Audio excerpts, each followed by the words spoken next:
welcome back. Apologize for the wait. It's been a few days since the last one.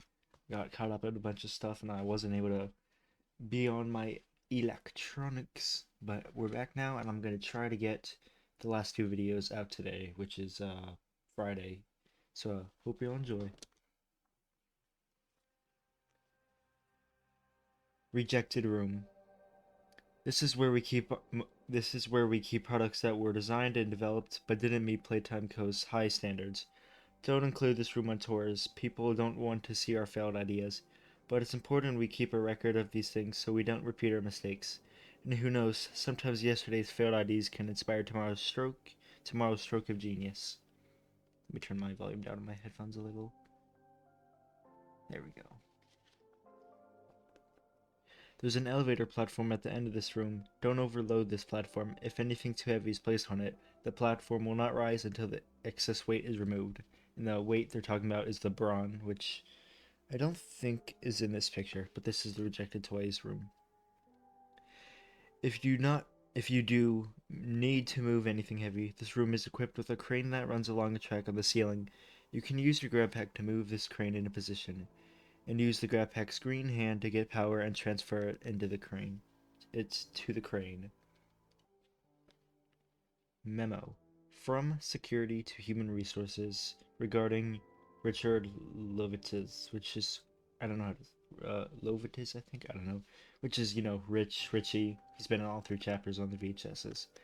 As we know, Rich works in distribution and operates mainly around the storeroom. He has recently been overheard having conversations with fellow workers, which isn't an issue in itself, but we are unhappy with the content of some of these conversations. While complaining of being unable to locate boxes of Huggy Wuggy toys, Rich allegedly said, "Nobody in this stupid company knows what they're doing." He went on to remark that the storeroom had been flooded with orphanage junk. We recommend that Rich be reassigned to the rejected room. No punishment is necessary for Avery, who Rich is speaking to at the time. Maybe he was the one who reported Rich. Oh, Avery, you better not be a snitch. We ain't snitches here. Access passages. These corridors are used for moving things around the factory. They can also be used to exit in an emergency, so please ensure nothing is left blocking them. Also, the power lift needs to be in good working order. We don't want people to get stuck here. Safety first. Playtime Co. is not liable for injuries sustained on company property. Routinely review Playtime Co.'s safety policies. Electrical instructions. 1. If the power is off, you'll need to follow a particular sequence of steps to turn it on. The connection is awkward due to the particular architecture of this passage, so please avoid turning the power off if at all possible. 2. Connect to the socket in the corridor. When your cable makes contact to the power pole, the platform will start moving up, so hop on it before it goes too high. The second power pole is up here, but you will not be able to get down or reach the other socket, so detach from the first socket and let the platform descend without you on it. 4. Crouch down, shoot your hand to the first socket again, and wrap around the higher pole. Jump back down, wrap around the lower pole, and connect to the other socket. The platform and doors should now be operational. Now, I'm not 100% sure on this, but I think it is referring to this puzzle right here. Because, we'd go up, let go of this, shoot this back down, wrap around, come down, wrap around here, shoot there, and then the button would activate so we can go up without having to detach, and that would open the door once we hit this. Cart tracks. For faster transportation of items around the factory, we have a cart system.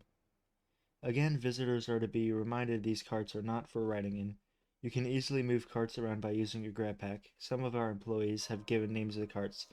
They're such a quirky and creative bunch, like Barry. We are Barry stands here.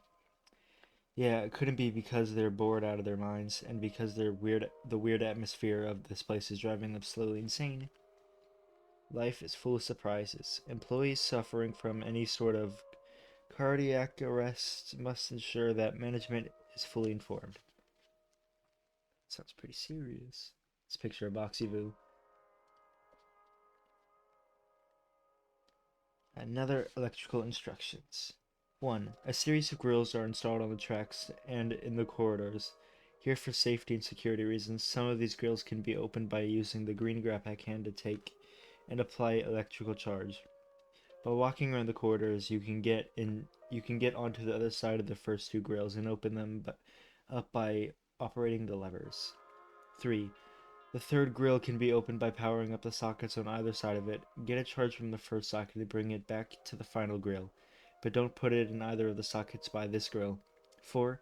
Instead, power up the socket in the corridor to your right to open another grill, which is a powered socket behind it. Take the charge from the socket and put it in one of the sockets by the final grill. Then take the charge back out of the socket in the corridor and put that in the other one. 5. Remember the charge doesn't last long, so you need to complete this task quickly or you'll have to start again. This is right where the Jacksepticeye one is. VHS.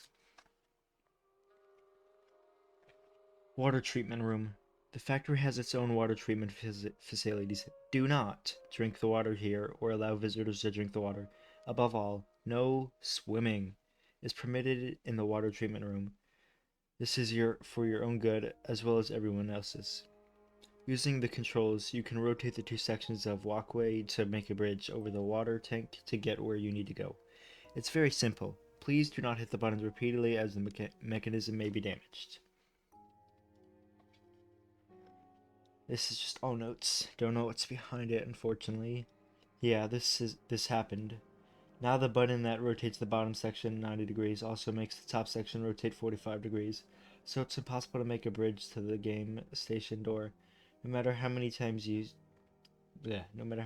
hit the buttons, or in what combination, the top piece will always be in the wrong place, which is what is in chapter 2, because they both move when you hit the bottom one. I'm noting. Wait, what? Oh, noting. I'm so stupid. I'm noting this so I don't forget. Hitting the button for the bottom section 3 times will position the bridge to cross to C2. After this, pushing the top section button once, the bottom section button twice, and then the top section 2 more times, a path to the C4 door. 2 more times makes a path to the C4 door. Here we got a little diagram of Bunzo, which I think is interesting. It's like he's got gears inside him, possibly. Doesn't show all that much in him, except for right here. Room C2. The production line for Bunzo Bunny runs through here, and Bunzo toys are carried along conveyors with one part of the factory to another. The buttons on the walls change the direction of the conveyors, but only authorized personnel should make adjustments to these conveyors. Otherwise, all our Bunzos could end up in the wrong places, and no one wants that. If you do need to send the Bunzos higher in the conveyor system, you can use the elevator to move up and down. The buttons will make the Bunzos go left instead of the right, which will keep them in the system. The arrows clearly indicate which way the conveyors are running. Follow these instructions carefully. Stand on the elevator and push the first red button. Turn, reach up, and push the blue button with your grab pack. Pull the lever to ride the platform up, push the yellow button. The red button at the top to the left of the yellow pipes will send the Bunzos into a part of the system where the conveyors don't connect up. If you send them here, they will fall off and become lodged in the pipes. If this happens, please take the elevator down and remove them. If you press the button above the gap in the conveyors, any Bunzo on the last conveyor will come back toward you. The maintenance department has been informed about the gap in the conveyors many times. This section is also where you can find the Barry statue at the very top. Barry Stan, we love you. Pray he comes back for chapter 4. Subsidiary power room. This can be found in the depths of the building. The factory certainly does use a lot of power. Electrical instructions. Connect to the socket in this room with the blue hand of your grab pack and wrap the cable around the left hand pole. This will bring down the conveyor over the power up socket so you can charge the green hand of your grab pack. You can use this charge to get the power on in the next room, which will open the gate. Now that the gate is open, reconnect to the first socket, wrap the cable around the 2 power poles, and connect to the socket beyond the gate. Conveyor outlet. This is just an access point for the conveyor system, but we try to brighten it up a little by painting a nice picture of Candy Cat on the wall. This lever here activates the conveyor belt. Power root Power routing room. This room is easy to identify by the four colored levers on the wall. You must operate these levers in the correct sequence. If you forget the sequence, use the grab pack to grapple up into the ceiling and check the numbers on the battery packs. 1 is red, 2 is blue, 3 is green, 4 is yellow. The door to this room will only open when the power is on. And the conveyor outlet with the candy cat picture would be this room right here. As you see, there's the big candy cat on the wall. The back some frames, and there's the lever. And the power routing room is a little later. Yes, a little later. Wait, no, is it earlier? I don't know. Oh no, I'm looking right now. It's very actually close. It's the next room. You're here, then you go forward a little bit, and then you are in this room, which has the stuff as you can see: yellow, red, blue, and green. And as it says, the password is up here. This is just one of my older recordings. Up there. In this ceiling.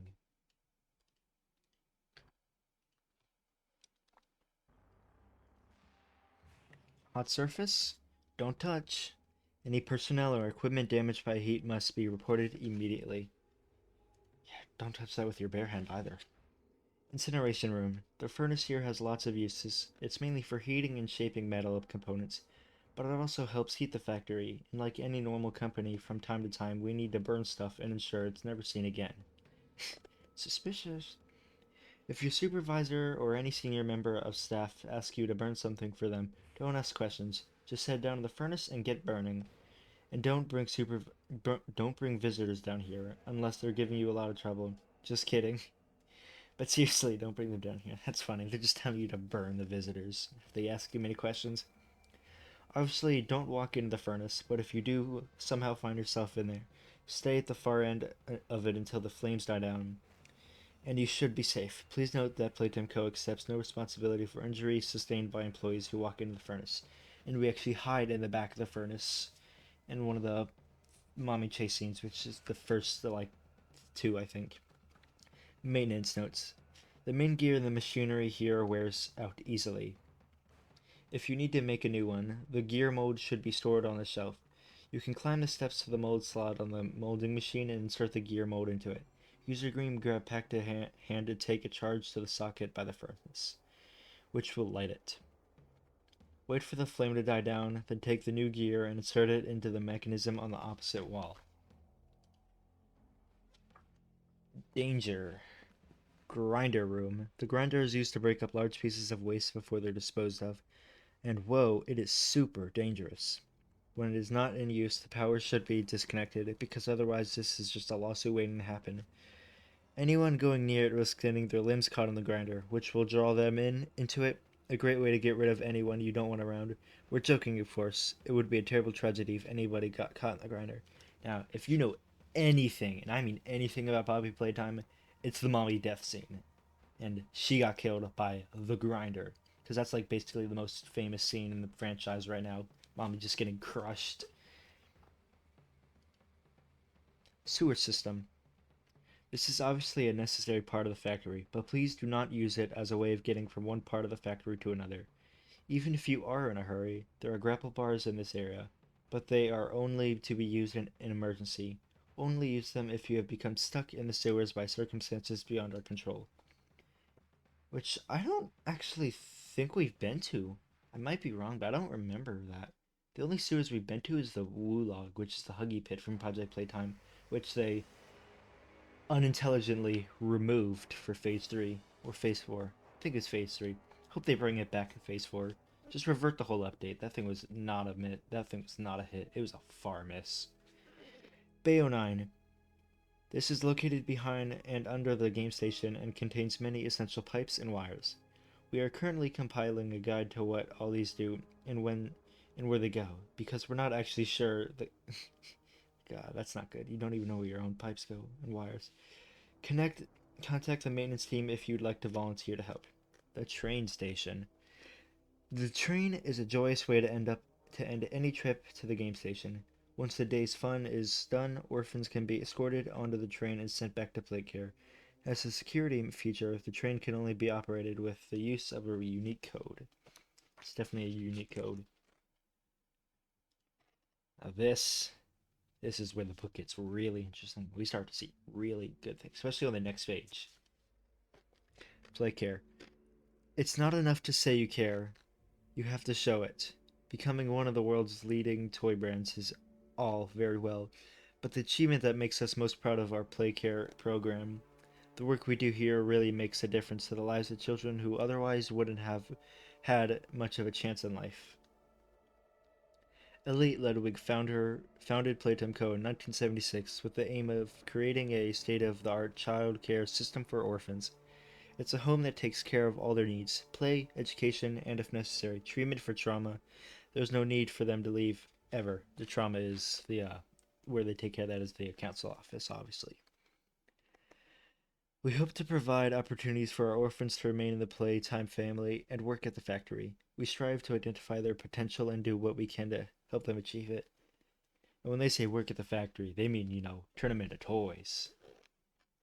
Under the leadership of Stella Graver, Playcare has shown continued success and is even more important to what we do at Playtime Co.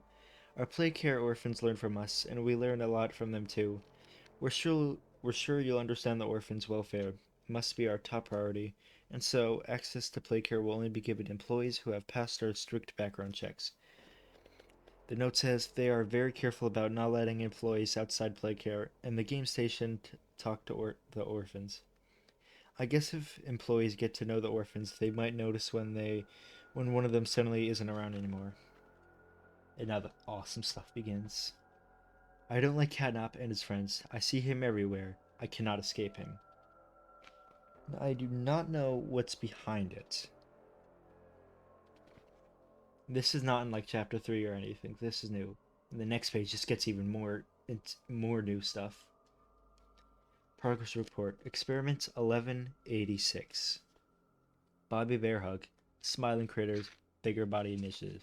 Now this is the only place we've heard of Bobby's bigger body. We only seen Catnap's. 3 hours following awakening observations, her body continues to spasm. Eyelids flutter, paws twitch. These weak arms. I'm sorry. That was so stupid. Subject doesn't seem to show any awareness of where she is. Could sensory functions be distorted or altogether absent? We speak to her, try to get her attention by making sounds, but she does not register our attempts. The auditory nerve in the ears directly communicates sound to the auditory cortex in the brain. It appears we may have failed at wiring the connective cords and might be forced to go back under the knife to fix this. A lack of responses seems to indicate that the necessity of this task. It's clear that our procedures still haven't corrected issues with vocals either. Her mouth moves as if to speak, but nothing is said. We need to correct these processes with subsequent subjects if we're to potentially have these toys interact with our children. Several hours after awakening, she tried to stand and walk to the other side of the cell, but couldn't keep her balance. She looks to be searching for help, continuing to spasm. She's trying to scream, but she has no voice. She's silent. I'm not sure if she knows she's not making any sound. Conclusions. Work will need to be done to perfect the bigger body formula we begin with Boxy. Each iteration improves on the former. However, if we're to meet the goals of Dr. Sawyer and produce bigger bodies subjects that we can integrate into a factory setting, then more will need to be done. As it stands, Bobby will require further experimentation. If we're to create subject 1188 according to schematics, then each of these smiling critters will prove a good testing ground for ironing out these issues. I believe 88 is Catnap. I think. Also, here's the picture close up. This is Bobby Bear Hug's bigger body. Just laying on the ground all sad. Poor Bobby. First Barry, now Bobby. The Dome. Growing up in a toy factory means you don't have a lot of outside space, so we made the dome to compensate for that. The dome ceiling shows a bright blue sky in the daytime and changes to a moon and stars at night. A generator which powers the whole playcare department is housed in the ceiling. The control panel for this is concealed near the entrance of Home Sweet Home. It's hidden so the orphans don't interfere with it. Employees need the correct key access in order to use the elevator that takes them up to the generator room, which I believe would be this thing right here. Can I zoom? Oh no, that just goes out. The notes say, "Smiling Critters was all bound to end up with the Bigger Bodies initiative and its links to Playcare." I wonder if there's a link between the education the orphans got in the Playcare and the messages and morals from the cartoon show. We created Bigger Bodies versions of each of the toy in the Smiling Critters line and assigned them to different parts of the Playcare and the factory as a whole. So we've seen Dog Day. He got crucified, sort of. Kind of. And he ended up. I think he died. Not entirely sure. All the little critters caught in him. Catnap got killed by the prototype at the end after we burned him. And Bobby's probably dead since she can't even move. Those are the only three we know of right now. Home Sweet Home. Whenever the orphans are not engaged in organized activities like schooling or the game station, this is where they go to play, read, or sleep. There are separate boys and girls dormitories decorated in a Victorian style. The modern world is a hectic and dangerous place, so why not let our orphans grow up in a better, more simple time? It may be relevant here that Elliot's wife divorced him because he devoted all his time to the business. There's also something about a tragic death in his family. It always felt like he wanted to have a family within the factory, so his whole life could be here. I believe the opening of Playcare was part of that in many ways.